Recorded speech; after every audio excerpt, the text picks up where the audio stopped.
మొత్తానికి 4 రోజుల టూర్ ముగించుకొని మా మమ్మీ వాళ్ళ ఫ్రెండ్స్ హ్యాపీగా సేఫ్గా ఇంటికైతే రీచ్ అయిపోయినారు. ఇకపోతే ఎప్పట్లాగే మా ఇంటి ముందున్న అందమైన లొకేషన్ చూడండి. పాపం మీ స్కూటీ ఎండలో మాడిపోతుంది. దీని గురించి కూడా ఒక స్పెషల్ థింగ్ ఉంది, అది తొందరలోనే ఫుల్ వీడియో చేస్తా. క్రికెట్ ఆడుతున్నారంట, సో అక్కడికి మనం వెళ్తున్నాం. చలో చలో. వర్షాకాలం అయితే వచ్చేసింది. ప్రతి ఊరు, ప్రతి పల్లె, ప్రతి రోడ్డు ఇట్లా పచ్చని చెట్లతోని, పచ్చని పంట పొలాలతోని నిండిపోతుంది.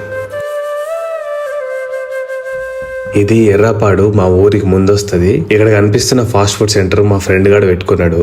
మనుషులు మారిపోతారు అనేది ఎవరని చెప్పలేం గానీ మనుషులు వదిలేసి వెళ్ళిపోతారు అని మాత్రం 100% చెప్పగలుగుతాం కదా. అట్లాంటి పరిస్థితి నుంచి బయటకు వచ్చి ఇది బిజినెస్ పెట్టుకున్నాడు. ఇప్పుడు వాడు ఒక సక్సెస్ఫుల్ పర్సన్. కష్టాన్ని నమ్ముకున్నాడు ఎప్పటికైనా ఒక అడుగు ముందుకే వేస్తాడు తప్ప వెనకకేయడు.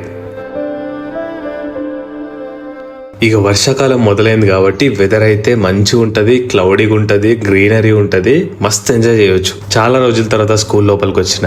చిన్నప్పుడు స్కూల్లో ఉన్నప్పుడు ఒక రోజు గడవాలంటేనే చాలా ఇబ్బందిగా ఉంటుండే. ఒక సంవత్సరం అంటే అదొక గొప్ప విషయం. కానీ ఇప్పుడు ఎట్లయిపోయింది తెలుసా, నెలలో గంటల లెక్క, సంవత్సరాలు రోజులు లెక్క అయిపోతున్నాయి. ఒక విషయం ఏంటంటే ఇప్పుడు పని చేస్తున్నాము, సంపాదిస్తున్నాము, ఈఎంఐలు కట్టుకుంటున్నాము. అప్పు లేనోడికి ఒక రోజు గడవాలన్నా, నెల గడవాలన్నా ఎప్పట్లానే ఉంటది. కానీ ఈఎంఐలు కట్టేటోడికి నెలలైతే రోజులు లెక్క గడిచిపోతాయి, సంవత్సరాలు అయితే చెప్పలేం. సంవత్సరం అయిపోయిందా అని అనిపిస్తుంది.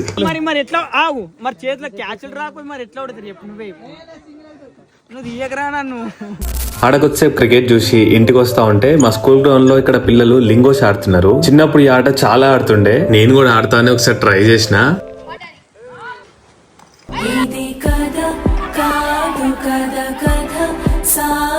ఈ షార్ట్ వ్లాగ్ మీకు ఎట్లా అనిపించిందో కామెంట్ బాక్స్ లో కామెంట్ చేయండి. మీకు ఈ వీడియోస్ నచ్చితే ఇట్లనే కంటిన్యూ చేస్తా, కామెంట్ బాక్స్ లో కామెంట్ చేయండి, కంటిన్యూ చేయండి అని. Thank you guys, thank you for watching. Bye, జై హింద్.